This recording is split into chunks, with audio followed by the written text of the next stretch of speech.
Welcome to Kent Hance, the best storyteller in Texas podcast. Find us online at hancepodcast.com. Chancellor, get us started with the saying of the day. Saying of the day is talk is cheap, but voting is free.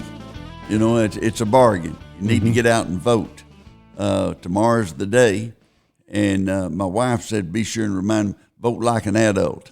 You know, this is not a popularity contest for class favorite. This is what issues are going to have an impact on me and my family in America for the next 5 years and the next 20 years. I still go back when I was in Ireland or when I was in Argentina last year, people come up and they want to know what's going on. And especially in Ireland, they want to know about the election. It's a big deal. What happens in the United States has an impact on everyone in the world. You look at Afghanistan, we had a cab driver that was from Afghanistan in Dublin, and he was an Uber driver. I have to give credit there where credit's due. But he was an interpreter and helped the Americans, and so he had to flee and get out of there as soon as the U.S. just pulled out. So he was wanting to know about the election. I think the average American doesn't realize how much the rest of the world looks to America at election time. It's a big deal. People always used to tell me that, well, other countries don't like us and everything. When you show up, when I was a member of Congress, when you show up in another country, it's a big deal. You know, I mean, they roll out the red carpet. They may not like some of the policies, but they like Americans. Chancellor, we got an email this week, and I'll paraphrase it. And basically what it was asking is, of all your stories about Snake Adams, childhood friend, what's your favorite Snake Adams story? Well, there's a bunch of them. They're almost worth a book by themselves. Let me think, there's a couple of them. One was the one when we were at a dance. I was in college, and he was he dropped out in about the 9th or 10th grade, and he was out working, and we were trying to get the couple of barrel racers from Sul Ross to leave with us, and we were talking, and we told him we were Texas Tech students. I said, just say you're a Tech student like me. And so he said that he was, and we talked, and one of the girls said, what are you majoring in? I said, I'm in finance, pre-law. She looked at Snake and said, what are you majored in? And it stunned him. He kind of looked at me, he looked back at her, and he said, arithmetic. You know, they kind of drifted off after that. They didn't take up liking to us.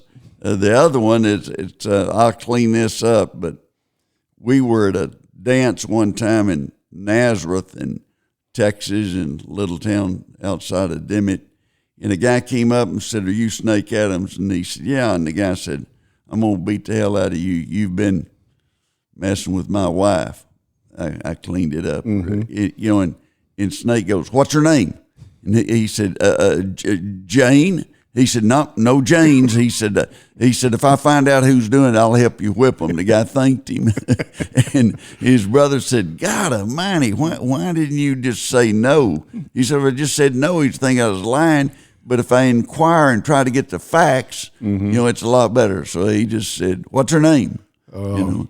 And so those would be a couple of my favorites. Snake Adams. Snake Adams. Did he have a brother named Bullet? Yeah, and brothers and cousins, Bullet and Cobb and Moose, and they were characters. They were good guys. That's good guys. Funny. Lived a full life. I'm sure that sounds like they did. Yeah. Tomorrow, November 5th, Election Day, and get out and vote. Tomorrow night, you know, I don't think we'll know early how it's going. Be surprised. Everything is so close. And I copied down and went back and looked at some polls. And 2 weeks ago in Texas, Trump was up 5 points. And then this weekend he is up 7. In Michigan, Trump was up 3 points, and he is even now. So those trends are important. In Pennsylvania, he was up 3 points, and now he's up 5 points. So, I still go back to this, that Bob Casey, the guy that's running for the Senate, running for re-election in the Senate, is running ads with Trump in them. Mm-hmm. So he must be thinking, he's trying to offset the Trump supporters so that maybe they'll split their ticket and vote for him. And McCormick, Dave McCormick, is a great guy that's running as a Republican. He's married to a girl from Dallas, and that they're campaigning hard, and that'll be a big Senate race. And I'll touch on those Senate races in a minute. In Wisconsin, it was even with Harris and Trump, and then this weekend, Harris was up a point. So it's still very close. And then Trump was up 2 points in Georgia, and this weekend they said they were even.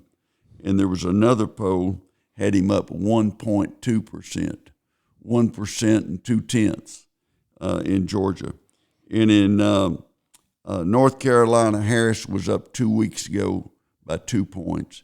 And then this weekend, Trump was up in one poll in North Carolina by 1 point and another one by 1.5%.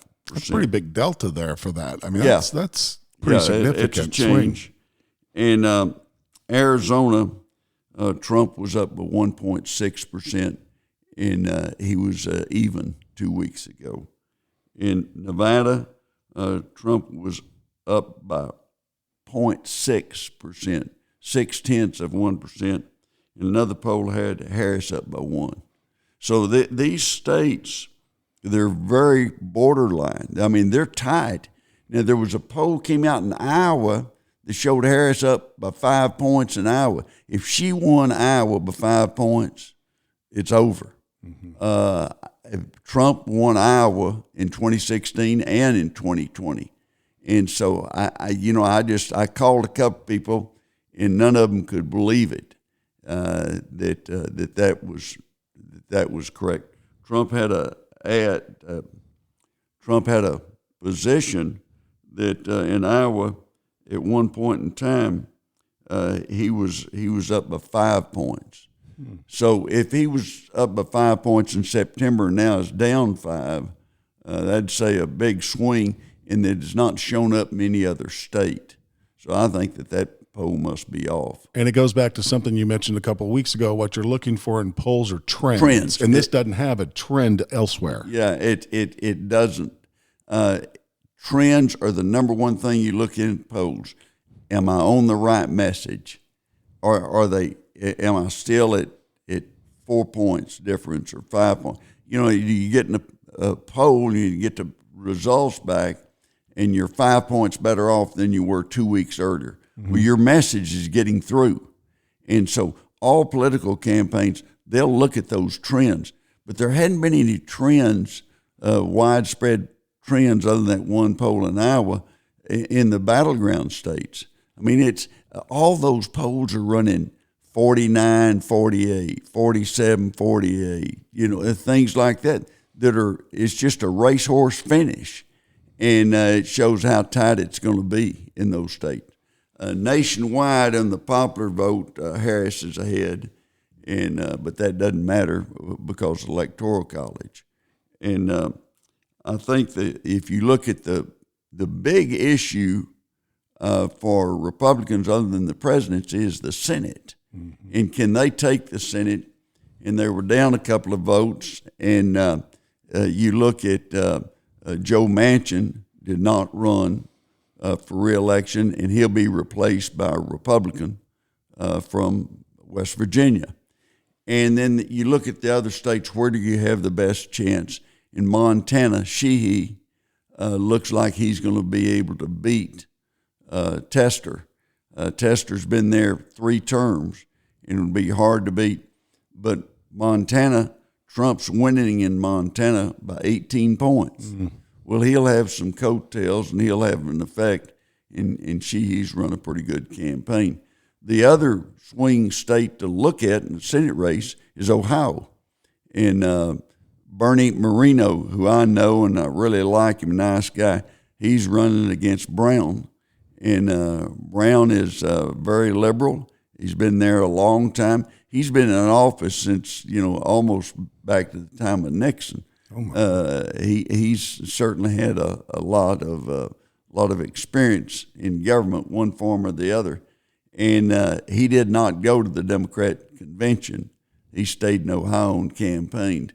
He's a good campaigner, but Marino does well, and that'll be a race. If you watch Ohio, if the Republicans win that race, then they'll have control of the Senate. If they lose that, then it's going to be touch and go, and could be a tie and wind up whoever's vice president be breaking the tie every time there was a vote. The other in Wisconsin, Baldwin is running for re-election. She has about a 3-point lead, and so that's going to be hard to overcome. Arizona, Lake, the Republicans down about 5 points, and I think she's got a long shot. In Nevada, Rosen is running ahead of Joe Brown, and he was in the event, and not in the event anymore. She's running ahead of Joe Brown, who was in the Iraq War and had severe facial burns, is a good candidate, but I think he's got an uphill battle. He needs Trump to win by 4 or 5 points, and the polls show Trump's about 1 point ahead. That's it in the Senate. In the House of Representatives, Johnson, the Speaker, who I think's done a good job.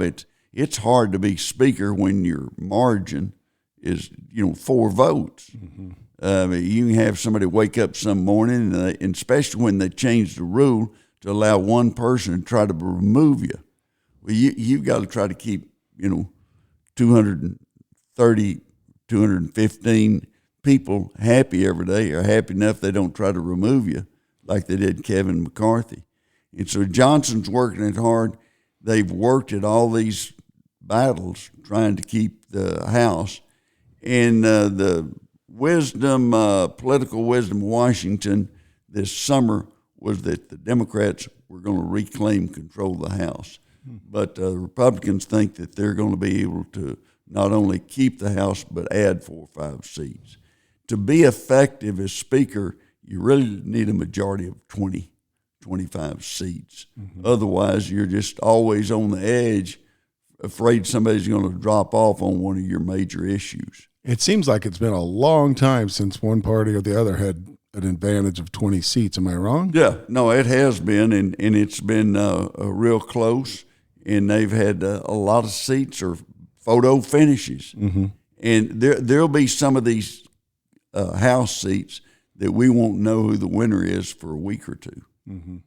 Now, the voting, I wish I go back to watching as an observer in Argentina. In Argentina, they all voted on Sunday, and liquor stores and the bars were closed, and they voted on Sunday, and they started at 7 o'clock, and they had people there that are counters, and somebody counts, and someone else checks that count.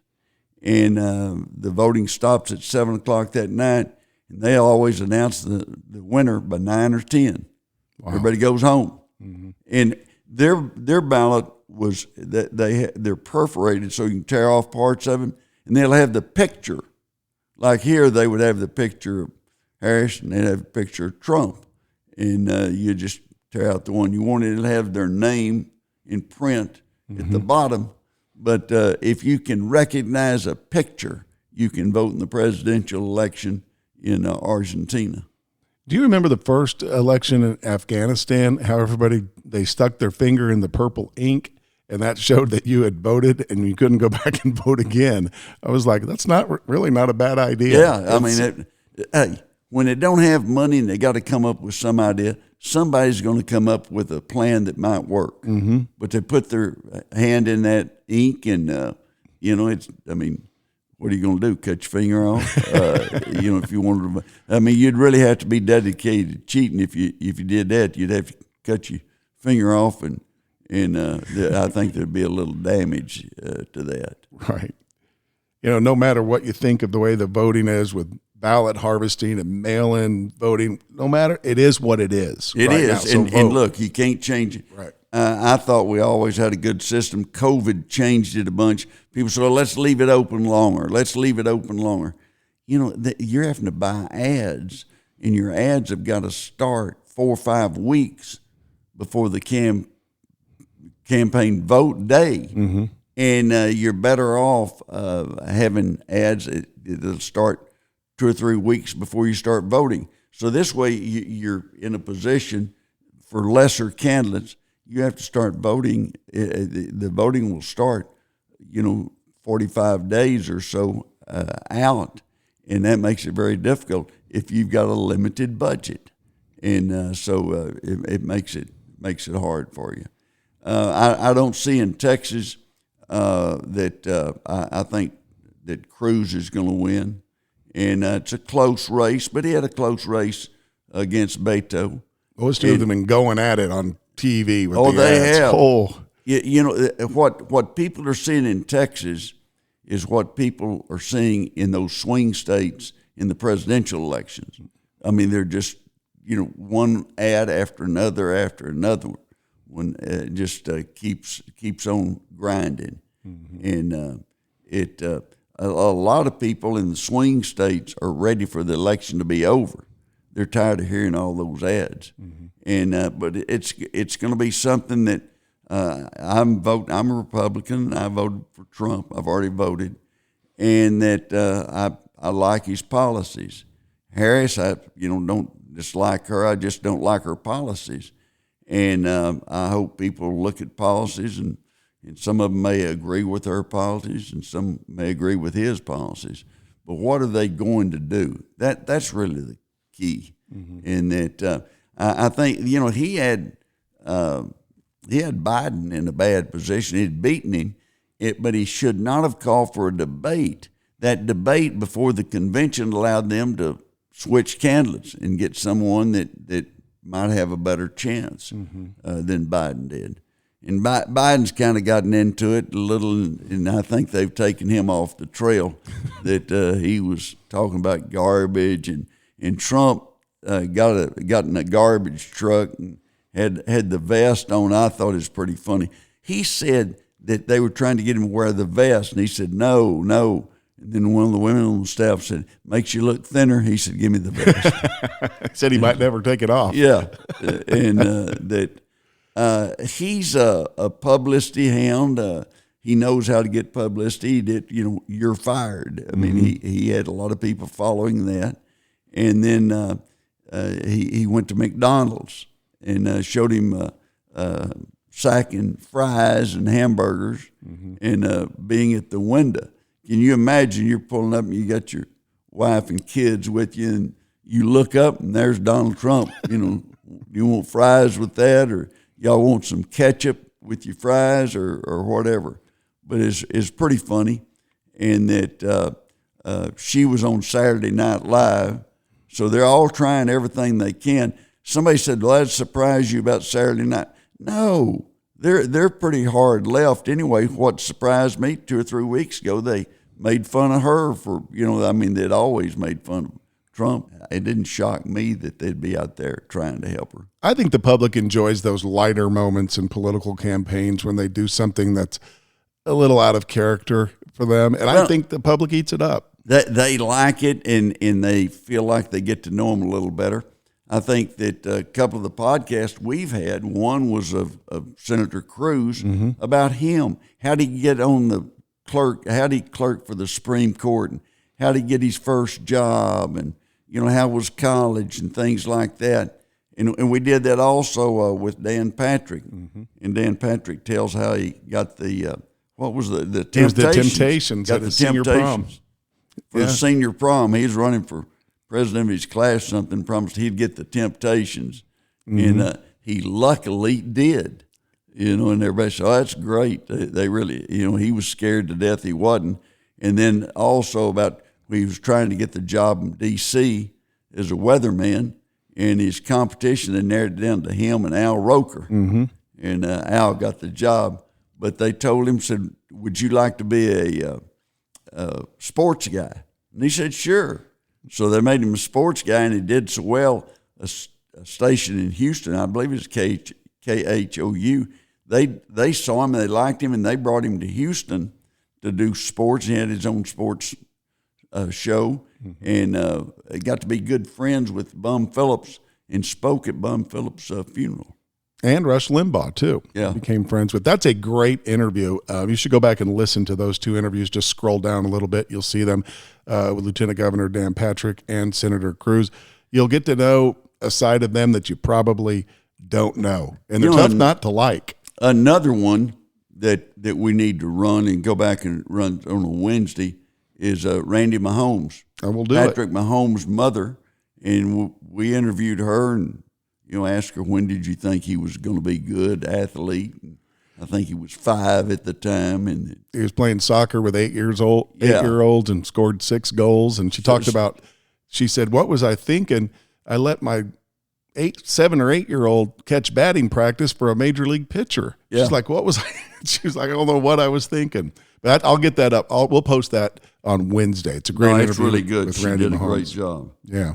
We also, I wanted to mention, there was some research, and I think it may have been out of the ag people at Penn State, and they did some research on alcohol and animals, and they found that fermented fruit, which will have an alcohol level in it, that a lot of animals like it. They want to get that buzz, and so they'll really go after that. And if they get it, then they come back looking for it again. So I guess you could say that certain animals, want to get drunk too, or whatever. But good thing they can't drive. That's good. Yeah, it's a good thing they can't drive at all. And that they had also some research on pumpkins. Beta carotene is the vitamin A. Is supposed to really help you with pumpkins. But everything the pumpkin growers, American Pumpkin Growers Association, say everything in a pumpkin is edible, and that you need to utilize that. So I guess if you've got some old pumpkins left over from Halloween last week, you can go ahead and save them and use them for food if need be. I find that a little hard to stomach. Find a recipe on the internet for your pumpkin. Yeah, pumpkin pies. I like pumpkin pie. There was a deal that came out. American public spent $11.6 billion. I want to make sure I've got $11.6 billion on Halloween. Oh, boy, that's scary. I see what you did there. Yeah, it is scary. And they also had there was a deal about favorite sandwich. Mm-hmm. What's your favorite sandwich? And that the grilled cheese came in first, and then the chicken sandwich was second, and then turkey, and then ham, and then tuna. And the average person eats 6 sandwiches a week. Really? Yeah. And they're easy and they're fast, and I think Americans love speed. They love to. They don't want to wait. Mm-hmm. A friend of mine, Johnny L. Cox, from Midland, who is deceased, but is a good guy. He said that in World War II, people in the military stood in line so long they were sick and tired of it, and if they could get out of being in line, they'd do so, and that's the reason fast foods just boomed. I took my wife out for an anniversary time when we were living in Lubbock, and I said, "We'll go wherever you want to go. Where do you want to go?" And she said, "Could we go someplace where we get to go in?" I'd taken her to, Sonic and places like that too many times, I guess. Yeah, we're going to go big time. We'll go in. If you've ever eaten with Chancellor Hance, you know that it's a speedy occasion. You're not messing around. Let's get this done and move on. Move on. Got work to do, right? Yeah. The saying of the day is talk is cheap, but voting is free. And vote like an adult, however you vote.